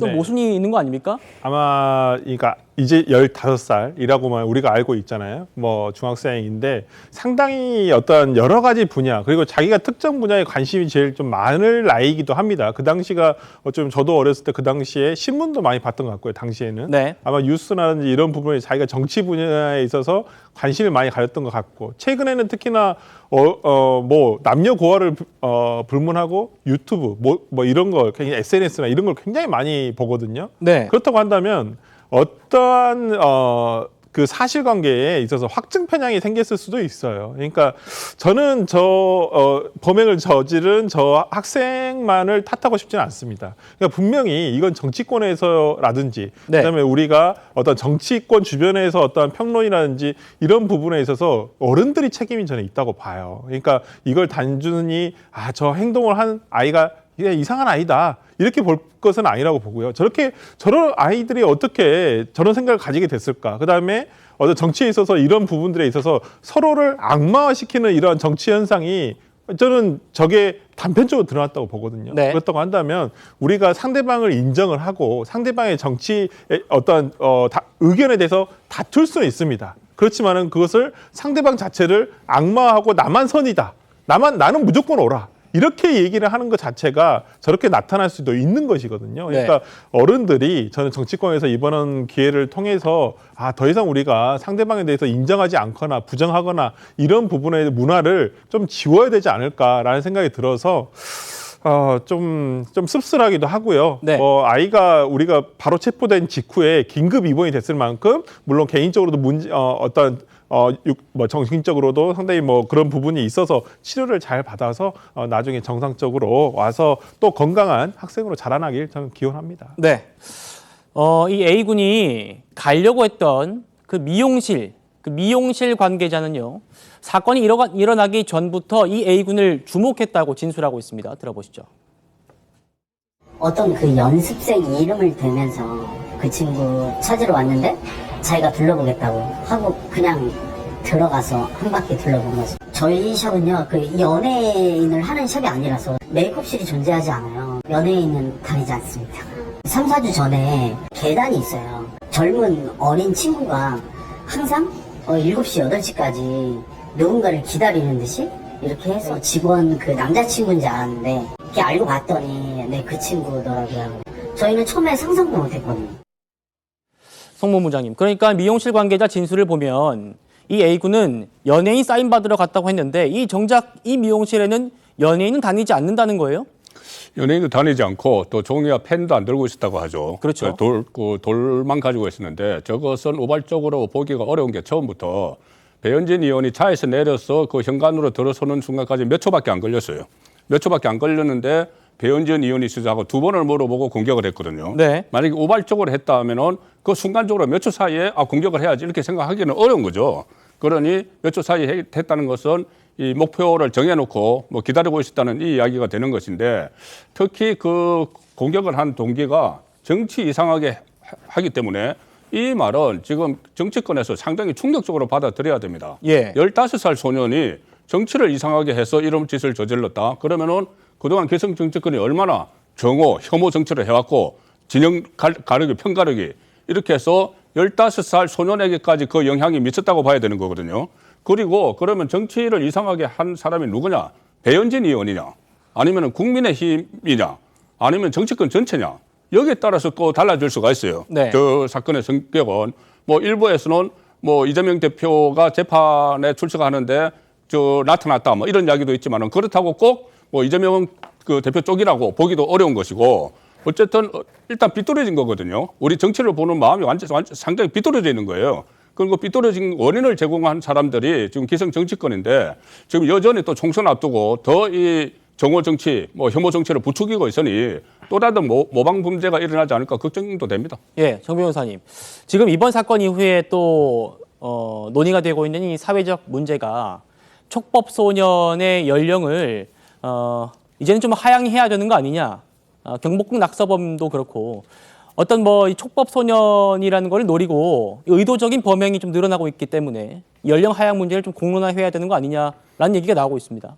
그런데 이제 촉법 소년이요. 형사 미성년자가 촉법 소년인 거예요. 이제 사람들이 조금 헷갈려 하실 수 있는데 형법 구조에 보면은 14세가 되지 않은 자는 형사 처벌받지 않는다 이렇게 규정이 되어 있는데 그런데 소년법에는 어떻게 규정하고 있냐면 14세가 안 돼도 10살부터 14살까지는 이른바 촉법 소년이라고 그래가지고 보호 처분을 할 수 있다 이렇게 규정을 하고 있거든요. 네. 그러니까 실질적으로 전혀 처벌받지 않은 사람도 누구냐? 10세 미만인 아동들만 실질적으로 처벌받지 않는 것이다. 일단 그렇게 생각이 되는데 그런데 요즘 워낙 뭐 인터넷도 발달하고 여러 가지가 이제 발달하고 그래가지고 그 아이들의 뭐 이런저런 수준들이 높아졌기 때문에 그렇다라고 하면 형사 미성년자 연령 자체를 내릴 수도 있는 것이 아닌가 이런 뭐 다른 나라 입법리하고 같이 봐가지고 이걸 갖다가 할 수 있는데 그런데 그렇게 되면 또 뭐가 되냐면요. 소년법상의 소년은 19세 미만이거든요. 그러면 19세 미만인 소년에 대해서는 형사 범죄 행위가 있어도 또 거기에 대해서 형사 책임을 갖다가 좀 감경시키는 그런 조항들 예컨대 뭐 구속을 갖다가 웬만하면 하지 않는다는 등 그런 것들이 있기 때문에 이거는 뭐 이런 사건 단발적인 사건에 의해 가지고 처리할 게 아니고 조금 이제 전문가들과 함께 종합적으로 검토해 봐야 될 그러한 문제다. 저는 그렇게 판단됩니다. 네, 종합적으로 검토해봤으면 좋겠습니다. 오늘 한 위원장도요, 이 최근 일어나고 있는 이 정치인 피습에 대해서 한마디 했습니다. 들어보시죠. 정치적인 입장이나 이런 거로 갈등과 대립이 국민들 사이에서도 너무 이렇게 폭력적으로 갈라져 있어서 이런 부분을 우리 정치 쪽에서도 먼저 또 많이 해주시고요. 최근에 이런 정치인들에 대한 피습이라든가 이런 부분에 대해서 사실 뭐 정치 쪽에서 반성할 점이 분명히 있다고 생각하고요. 저도 굉장히 책임감을 느끼고 더 잘해야겠다는 생각을 합니다. 네, 저희는 다음 주제로 넘어가겠습니다.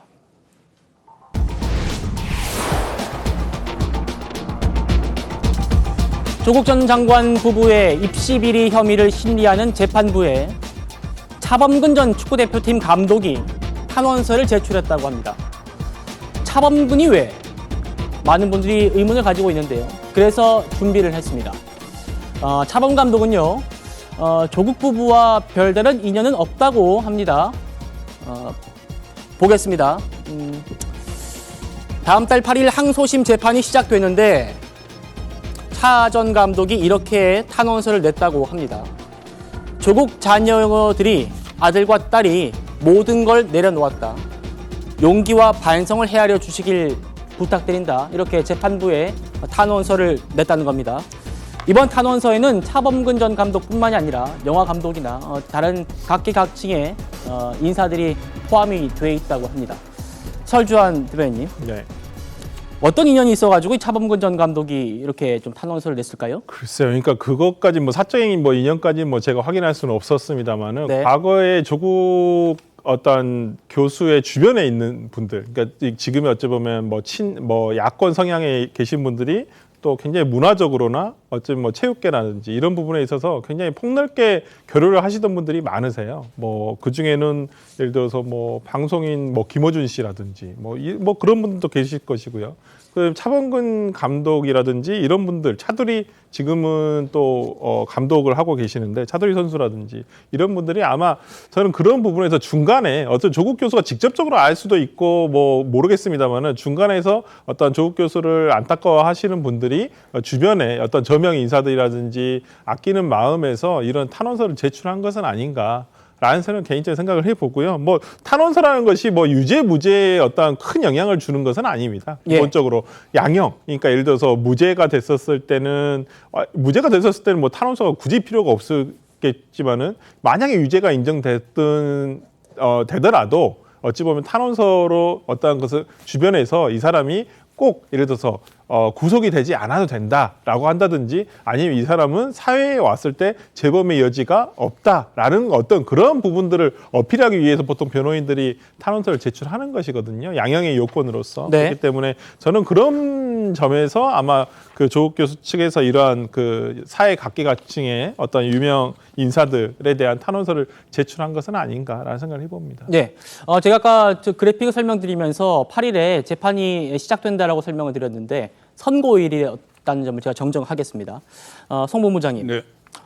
그러니까 일각에서 나온 얘기는 이 월드컵 때 프랑스 월드컵 때 아마 차두리 선수에 대해서 어떤 성적과 관련해서 좀 비판이 쏟아졌던 거 그런 개인적인 경험이 좀 작용한 게 아닌가 이런 얘기가 나오는가 봐요.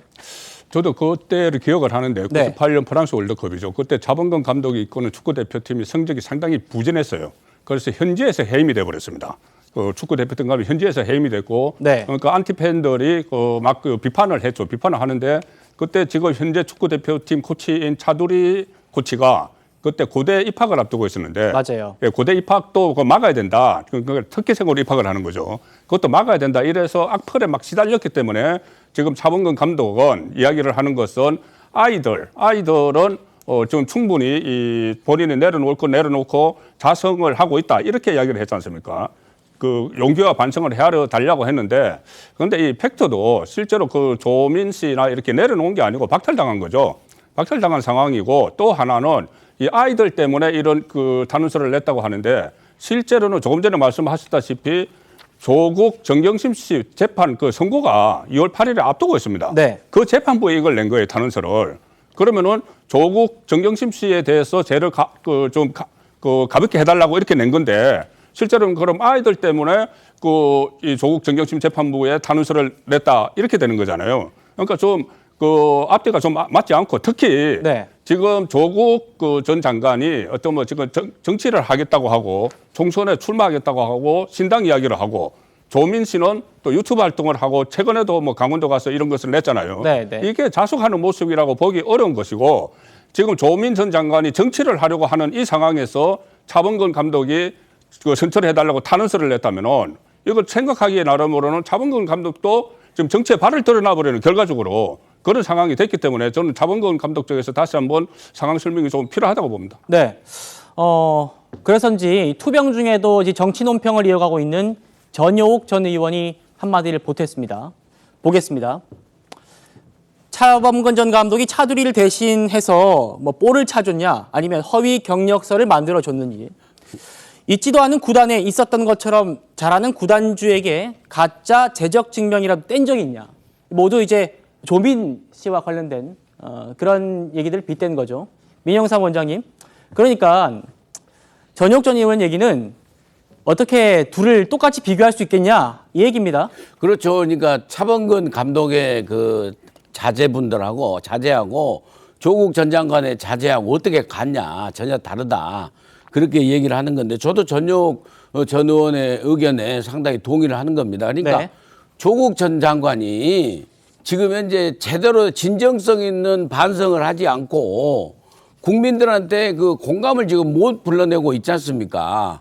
그런 측면에서 차범근 전 감독이 갑자기 저렇게 하니까 국민 정서에 차범근 감독의 저 탄원서 냈다는 자체도 잘 지금 현재 그 공감이 안 되는 거예요. 그런 측면에서 좀 더 좀 신중하게 생각을 하셨어야지 하는 생각이 듭니다. 왜냐면은요, 이 차범근 감독 같은 경우에는 축구의 전설도 전설입니다만은요, 스포츠 영웅 아닙니까? 네. 스포츠 영웅은요, 어린이들에게 희망을 주고 공정함을 심어주는 그런 상징적인 그런 그 메시지 주는 그런 인물 아닙니까? 그런 측면에서 차범근 전 감독이 너무 쉽게 생각하신 게 아닌가 이런 그런 생각이 듭니다. 네, 알겠습니다. 그런데요, 이 조국 전 장관 딸 조민 씨가요, 방금 전에 자신의 유튜브에서 깜짝 발표를 했습니다. 직접 보시겠습니다. 남자친구랑 약혼을 하게 돼가지고 지금 남자친구에 대해서 조금 말씀을 드리자면 엄청 다정하고 항상 제 편 들어주고요. 되게 든든한 친구예요. 평생을 함께할 동반자로서 이 친구만한 사람이 없겠다. 동갑내기고요. 뭐 정치나 뭐 이런 거랑 관련 없고 공인도 아니에요. 그리고 일 열심히 하는 친구입니다. 지금 말하고 나니까 되게 속 시원한 것 같아요. 남자친구가 뭐 공인도 아닌데 뭐 괜히 연애한다고 말했다가 제가 피해 줄까봐 엄청 걱정했거든요. 강선필 부위원장님. 네. 조민 씨가 방금 이제 소위 뭐 약혼 발표를 했나 봐요. 이렇게 그러면서 또 아버지 얘기도 또 덧붙여서 했던데 좀 어떻게 좀 볼 수 있을까요? 지금 아까 송 본부장님이나 민 원장님은 이제 좀 자숙을 해야 되는 시기 아니냐 이런 얘기도 나왔거든요.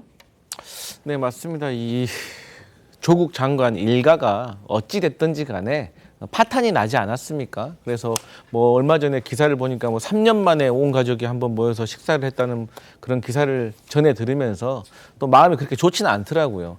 그리고 지금 이제 부모들의 어떤 재판을 지금 함께 하고 있지 않고 또 본인도 얼마 전에 기소되지 않았습니까? 그런 가운데서도 어쨌든 뭐 약혼을 하겠다는 것은 사실 이렇게 힘들 때일수록 어떤 또 사랑하는 사람에게 또 격려와 어떤 위로를 받으면 그것은 뭐 우리가 비난할 일만은 아니다. 다만 이제 일각에서는 저렇게 유튜브를 통해서 본인의 상황을 너무 천진난만하게 이렇게 발표하는 것에 대해서 비난이 있을 수도 있는데 하여튼 뭐 젊은 뭐 MZ 세대이기 때문에 충분히 그럴 수 있다고 저는 그렇게 생각하고 있습니다. 네. 조 전 장관 딸인 이 조민 씨는요, 얼마 전에도 유튜브를 통해서 가족 여행기를 또 공개를 했었는데요. 어머니인 정경심 전 교수가 등장을 해서 눈길을 끌었습니다. 이어서 보시겠습니다. 아, 좋다. 여기 거실이다. 아, 신난다. 커튼 쳐줘. 엄마가 커튼 쳐줘. 그래? 응. 뷰 너무 예쁜데? 오! 너 혼자 잘 거지? 응. 근데 나는 딸내미 낳고 싶은데. 나도. 혼자 딸이 좋아. 나는 항상 엄마 생각을 좀 하는 것 같아. 심지어 너까지도. 심지어 너까지도는 뭐야? 송 본부장님, 지금 가석방을 한 이 정경심 씨의 근황이 딸 유튜브를 통해서 공개가 됐는데요. 어떻게 좀 보셨습니까? 처음으로 공개가 된 거죠. 네. 물론 뭐 그 법정에 나올 때는 또 공개가 됐었는데 조민 씨 같은 경우도 최근에 구형이 선고가 됐어요. 구형이 선고가 돼서 그 징역형을 구형까지 받았는데 물론 그동안 본인들이 어떤 행동을 보면은 과연 저렇게 하는 것이 국민 정치에 맞나는 생각을 할 수 있는 것이 처음에 이 조민 씨 때문에 대학원 떨어지고 의사면허를 못 받은 사람이 있는지 없는지는 지금 논란이 있는데 어쨌든 상대적 박탈감을 상당히 많이 느꼈습니다. 네. 느꼈는데 그것은 검찰 그 수사 단계에서 여러 가지 박탈감을 느꼈는데 설마 그러랴 했는데 재판 결과가 다 유죄로 나오고 있지 않습니까? 그러면 그것이 국민들이 느끼는 감정이 있는 거예요. 그리고 그 사이에 조민 씨 같은 경우는 그때 그 김호준 씨 그 방송에 출연을 해가지고 그때까지만 해도 나는 떳떳하다는 이야기를 했습니다. 떳떳하다는 이야기를 했는데 본인에 대한 기소를 하느냐 마느냐 하니까는 반성하고 있다고 또 이렇게 이야기를 했어요. 그때는 조국 전 장관도 우리 가족 정경심 전 교수와 같이 그 성명서까지 냈습니다. 저를 성찰하고 있다, 반성하고 있다, 기소를 하느냐 마느냐 앞두고 있으니까는. 그런데 막상 기소가 되니까 조국 전 장관도 지금 다시 정치를 하겠다고 하고 또 조민 씨도 저렇게 일종의 뭐 셀럽 활동이라고 하죠. 저런 걸 하니까 국민들 중에서는 상당수 국민이 좀 그 납득을 하지 못하는 그 상황이 이어지고 있는 것 같습니다. 네. 이런 가운데 조국 전 장관은요, 지금 여러 채널을 통해 가지고 자신의 총선 출마 가능성을 계속해서 내비치고 있는 그런 상황입니다. 얼마 전에는 이런 표현을 내놨었죠. 들어보시죠. 저는 뭐 정치에 대해서 결벽증이 없고요. 정치를 해서는 안 된다는 생각하고 있지 않고요. 돌 여러 개를 들어야겠다. 네. 돌만 들어서도 안 되겠다. 네, 민 원장님. 그러니까 지금 정치 결벽증은 없다 이런 얘기를 했어요. 이 얘기는 어떻게 좀 해석을 할 수 있을까요? 결국에 정치에 이제 그 현장 정치에 뛰어들어서 이제 그 방탄 제가 좀 이런 표현이 격한지 몰라도요. 조국 전 장관도 방탄 배지를 달고 싶다.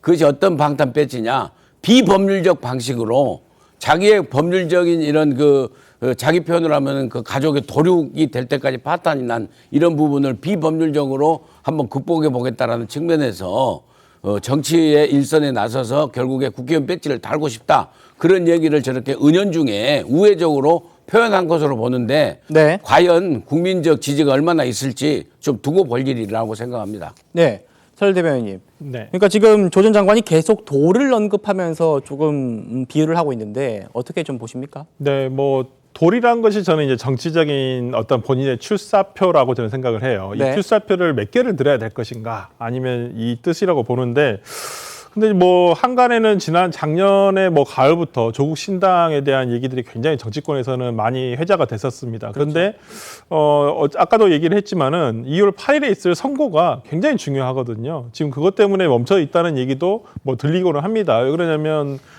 예를 들어서 2월 8일 선고 결과에 따라서는 조국 교수가 예를 들어서 법정 구속이 될 확률도 있습니다. 1심에서는 일단 징역 2년을 선고를 받았기 때문에 예. 그 부분이 이제 무죄가 나면 본인으로서는 상당히 유리한 어찌 보면 신당의 출연도 나타날 수도 있고요. 아니면 본격적인 정치 선언도 할 수가 있습니다만은 만약에 이제 법정 구속이 된다라고 한다면 아무래도 어떤 영어의 몸의 상태에서 정치 참여를 하기는 쉽지 않은 상태이기 때문에 저는 2월 8일 아마 선고 결과에 따라서 조국 교수가 어찌 보면 이제 정치 참여를 현실적으로 할 수 있을지 없을지에 대한 여부가 나눠지지 않겠느냐 좀 예상을 해봅니다. 알겠습니다. 조국 전 장관 가족 얘기는 여기까지 하고요. 저희는 다음 주제로 넘어갑니다.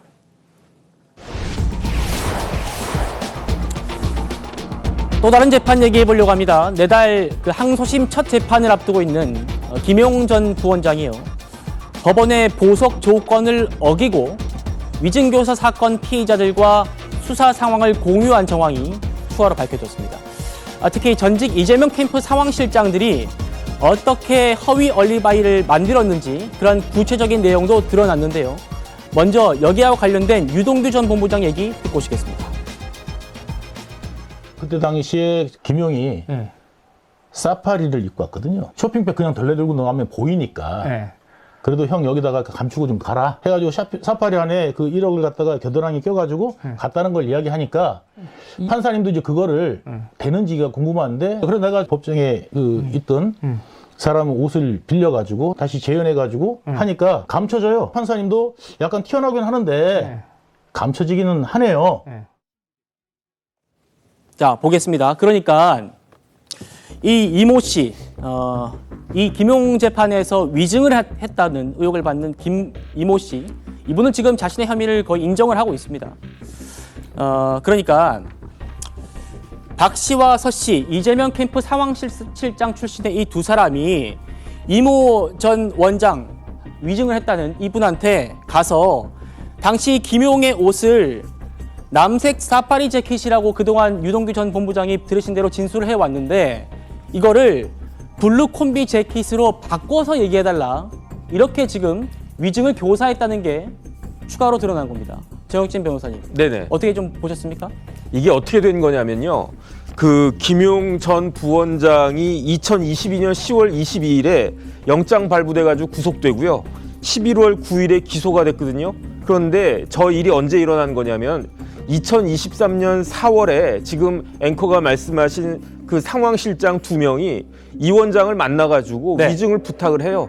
그런 다음에 실제로 5월 4일에 그 사람이 법정에 나와가지고 위증을 한단 말이에요. 그런데 그 5월 4일이 어떤 날이냐면은 김용 부원장 구속 기간이 거의 다 만료돼가지고 보석이 허가된 날이에요. 네. 그런데 그 판사가 재판부에서 보석을 허가하면서 어떤 조건을 댔느냐, 여러 가지 조건을 달았는데 가장 중요한 조건이 뭐냐면은 사건 관계자들과 일체 접촉 금지하지 말아라. 이런 조건을 달았단 말이에요. 맞아요. 그런데 이미 4월 달에 저 상황실장과 이 원장은 그 공모해가지고 위증 요구하고 실제로 바로 그날 위증을 갖다가 했는데 여기서 끝난 게 아니라 6월 달 이제 그 김용 부원장 5월 4일에 나오지 않았습니까? 네. 그러면 6월하고 7월에 그 단톡방이 아니라 공동 텔레그램방 만들어가지고 저 사람들끼리 또 계속 이야기를 갖다가 한 거죠. 그러니까 이런 식으로 그 범죄를 갖다가 했을 뿐만 아니라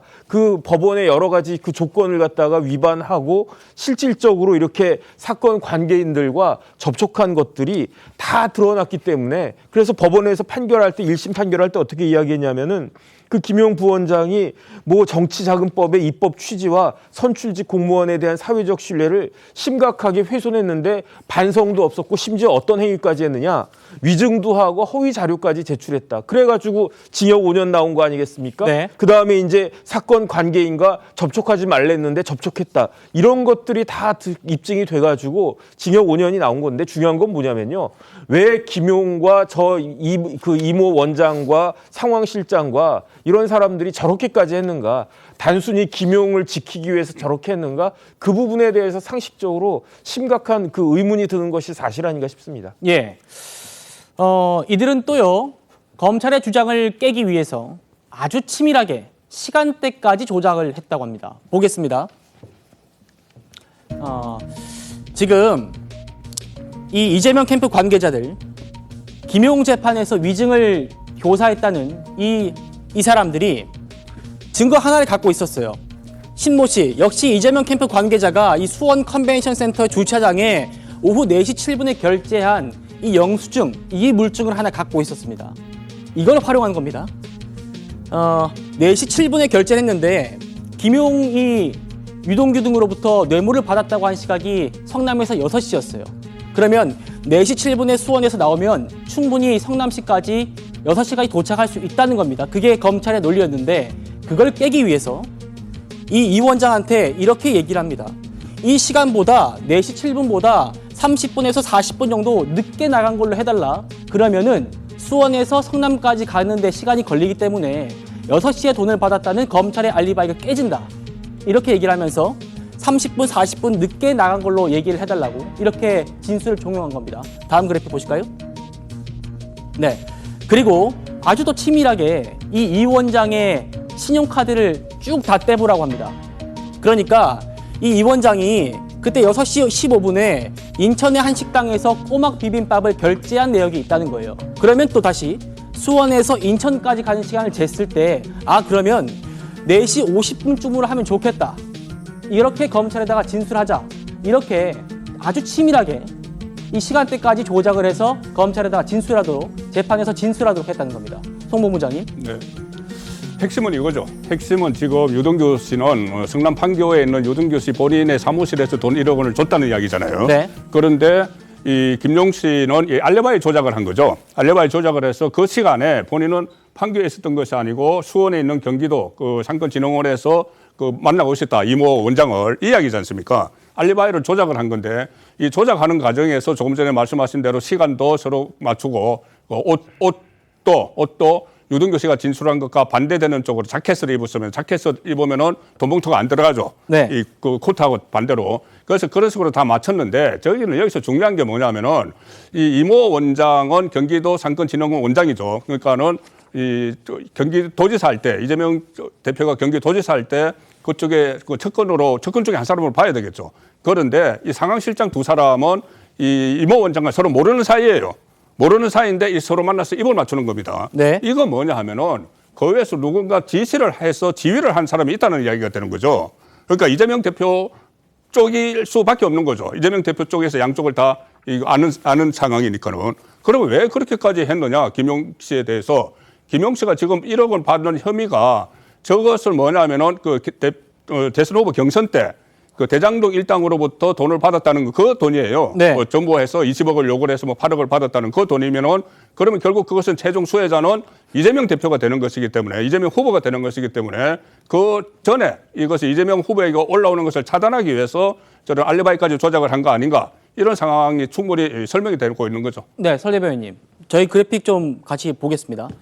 김용전 부원장이 자신의 그 변호사에게 이렇게 텔레그램으로 문자를 보냈대요.